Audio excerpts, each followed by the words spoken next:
વડોદરાના Shinor કોર્ટનું bar association લડી લેવાના મૂડમાં છે। વકીલોએ પક્ષકારો અને બહારથી આવતા વકીલોને કોર્ટમાં જતા અટકાવ્યા હતા। કોર્ટ કાર્યવાહીથી દૂર રાખવા માટે પક્ષકારો અને બહારથી આવતા વકીલોને અટકાવ્યા હતા। નામદાર કોર્ટના ન્યાયાધીશની વકીલ મંડળ નારાજ છે। વકીલ મંડળ દ્વારા નામદાર ન્યાયાધીશ સામે પેન ડાઉનની જાહેરાત કરાઈ છે।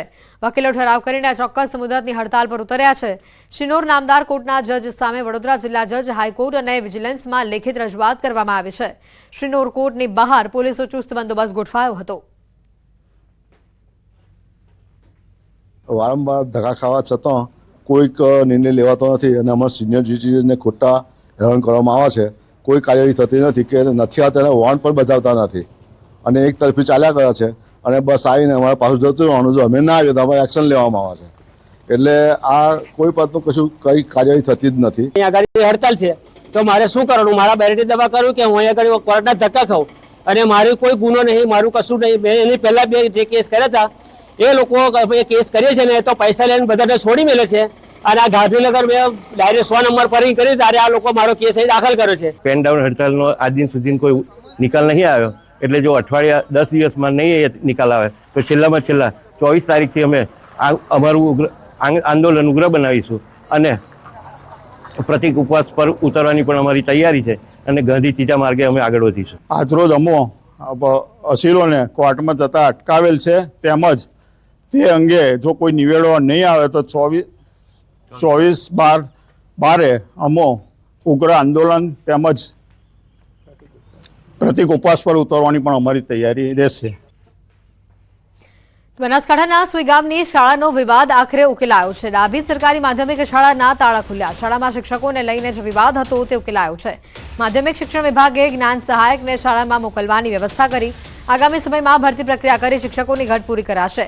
વાલીઓ તાળાબંધી ખોલી બાળકોને શાળામાં મોકલ્યા હતા। છેલ્લા 3 દિવસથી ગામ લોકોએ શાળાને તાળાબંધી કરી હતી।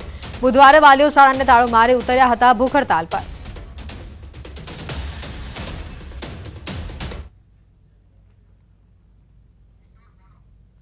વધુ માહિતી મેળવીશું। ફોનલાઈન પર સંવાદદાતા કિશોર જોડાઈ ચૂક્યા છે।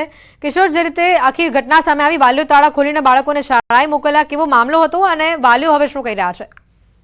ચોક્કસથી આપણે જણાવી દઉં કે સુઈગામના ડાભી સરકારી માધ્યમિક શાળામાં ધોરણ 9 થી 12ના 195 વિદ્યાર્થી હતા। તેમાં એક કાયમી શિક્ષક તેમજ 3 જ્ઞાન સહાયકો હતા અને વાલીઓની માંગ હતી કે જે શિક્ષકો છે તે પૂરતા પ્રમાણમાં મૂકવામાં આવે, તે ઉપરાંત 7 શિક્ષકોનું મેકઅપ છે, 7 કાયમી શિક્ષકો મૂકવામાં આવે। તેને લઈને વાલીઓ દ્વારા છેલ્લા 3 દિવસથી તાળાબંધી કરવામાં આવી હતી અને ગઈકાલે વાલીઓ દ્વારા ભૂખ હડતાલ પર પણ ઉતર્યા હતા અને આખરે શિક્ષણ વિભાગ હરકતમાં આવ્યું હતું અને શિક્ષણ વિભાગના અધિકારીઓએ વાલીઓને સમજાવ્યા હતા અને આખરે માધ્યમિક શિક્ષણ વિભાગે જ્ઞાન સહાયકોને શાળામાં મોકલવાની વ્યવસ્થા કરી છે અને જ્ઞાન સહાયકો પણ અત્યારે શાળામાં પહોંચ્યા છે। તેને લઈને અત્યારે આ જે મામલો હતો તે વિવાદ અત્યારે ઉકેલાયો છે અને શાળામાં તાળાબંધી ખુલી છે અને ફરી એકવાર વિદ્યાર્થીઓનું જે ભણતર બગડી રહ્યું હતું તે ભણતર ફરી શરૂ થયું છે।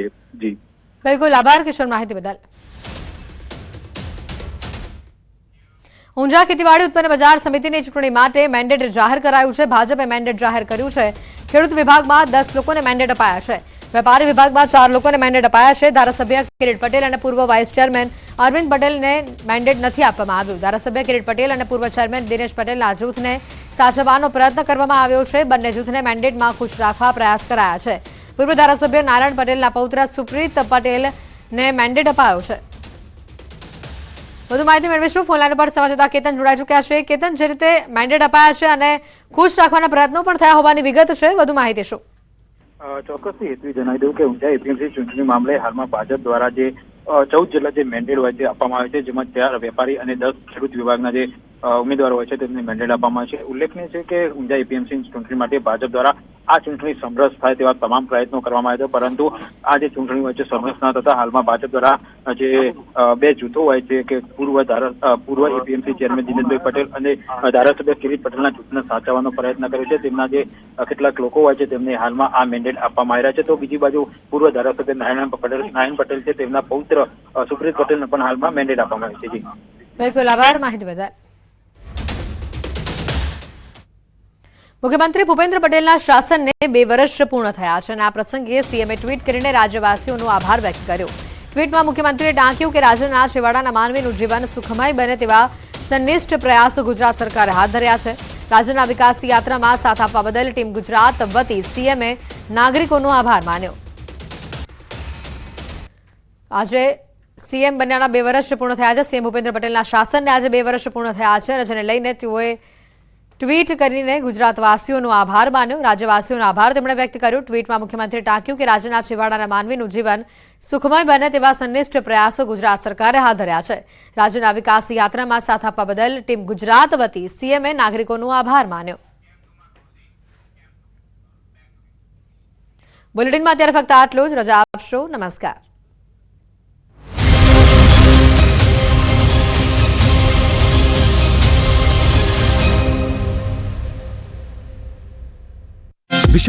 ચારે બાજુ કપાસના ઢગલા, ગ્રાઉન્ડ હોય કે શેડ, જ્યાં જ્યાં નજર કરો ત્યાં સફેદી જ સફેદી. સફેદ સોના સમાન કપાસની બમ્પર આવકથી ધોરાજી યાર્ડ છલકાયું. ધોરાજી આસપાસના ગામડાઓમાંથી મોટી સંખ્યામાં ખેડૂતો પોતાનો મહામૂલો કપાસ લઈને યાર્ડ ખાતે પહોંચતા જ સવારથી જ યાર્ડમાં કપાસના ઢગલે ઢગલા થઈ ગયા. કપાસની ચિક્કાર આવક થતાં યાર્ડમાં પગ મૂકવાની પણ જગ્યા ન હતી. ધોરાજી યાર્ડમાં એક જ દિવસમાં કપાસની 3000 ભારીની આવક થઈ. પુષ્કળ આવક સામે ભાવ પ્રતિમણના 1200 થી 1400 સુધી જ મળ્યા હતા. ખેડૂતોને કપાસના ઓછા ભાવ મળતા ખેડૂતોને નારાજ થયા. ખેડૂતોએ કપાસમાં કરેલો ખર્ચ માથે પડ્યો છે. ખેડૂતોએ વીઘા દીઠ 15000 રૂપિયાથી વધુનો ખર્ચ કર્યો, જેની સામે ભાવ કોડી ના મળતા રડવાનો વારો આવ્યો. એક મણ કપાસ ખેડૂતોને 1300 રૂપિયામાં પડે છે, છતાં ઓછા ભાવે વેચી ખેડૂતો ખુલ્લી બજારમાં નુકસાન વેઠી રહ્યા છે. ત્યારે કપાસના સારા ભાવ મળે તેવી માંગ કરી છે. સરકાર ટેકાના ભાવે કપાસ ખરીદ કેન્દ્ર ફાળવે અને ટેકાના ભાવે કપાસની ખરીદી કરે તેવી માંગ ઉઠી છે. ઝાલાવાડની ધરા પર આવેલું લીલુંછમ આ ખેતર જામફળનું છે. આ ખેતરમાં જામફળની પ્રાકૃતિક ખેતી થાય છે. આ પંથકમાં કપાસ, તુવેર, મગફળી જેવા પાકોની પરંપરાગત ખેતી છોડી મગનભાઈ પરમારે બાગાયતી પાક તરીકે જામફળનું વાવેતર કર્યું. એમાં પણ પ્રાકૃતિક ખેતી પદ્ધતિ અપનાવી અને આજે સિઝનમાં તેઓ મબલખ ઉત્પાદન અને આવક મેળવી રહ્યા છે. વઢવાણમાં મગનભાઈ 8 વર્ષ પહેલા અંદાજે 1.5 એકર જમીનમાં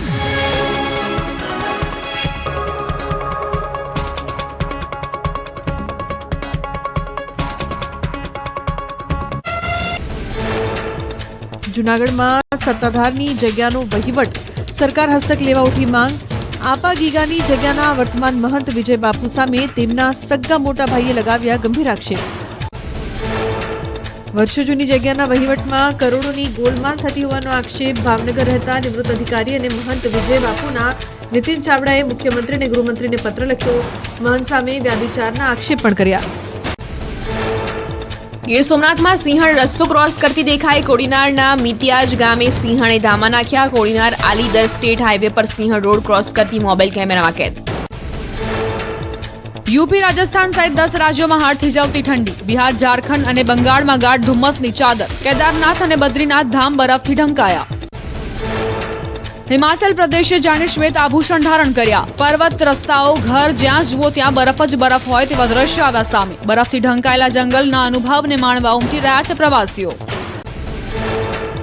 કુદરતે પર્વતોને કેનવાસ સમજી સફેદ રંગનું પીછું ફેરવ્યું હોય તેવા દ્રશ્યો. હિમાચલ પ્રદેશના રોહતાંગ અને અટલ ટનલનો સુંદર નજારો સામે આવ્યો. સર્વત્ર બરફ જ બરફના આહલાદક દ્રશ્યો આવ્યા સામે. રસ્તા પર બરફના થર જામતા લોકો મુશ્કેલીમાં મુકાયા. માઉન્ટ આબુમાં ઠંડીનો પારો ગગડ્યો. માઉન્ટ આબુમાં -3 ડિગ્રી તાપમાન. છેલ્લા 3 દિવસથી ઉત્તર ગુજરાત સહિત રાજસ્થાનના કેટલાક વિસ્તારોમાં ઠંડીનો ચમકારો. સહેલાણીઓની ગાડીઓ પર બરફના પાતળા થર જામ્યા.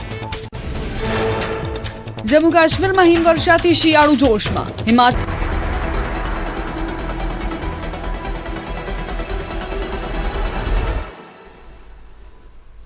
તિરુપતિ એડિબલ ઓઇલ્સ, દરેક તહેવાર હેલ્ધી તહેવાર. દાદાના દમદાર શાસનના 2 વર્ષ પૂર્ણ. આજે શ્રમિક સુવિધા કેન્દ્રનું ઉદ્ઘાટન કર્યું. 581 ઉમેદવારને નિમણૂક એનાયત કરાયા. સુરતમાં સતત બીજા દિવસે પણ ચોમાસા જેવો માહોલ. તંત્રની બેદરકારીથી પાલ કેનાલ રોડ પર પાણી ફરી વળ્યા. રાહદારીઓ પરેશાન.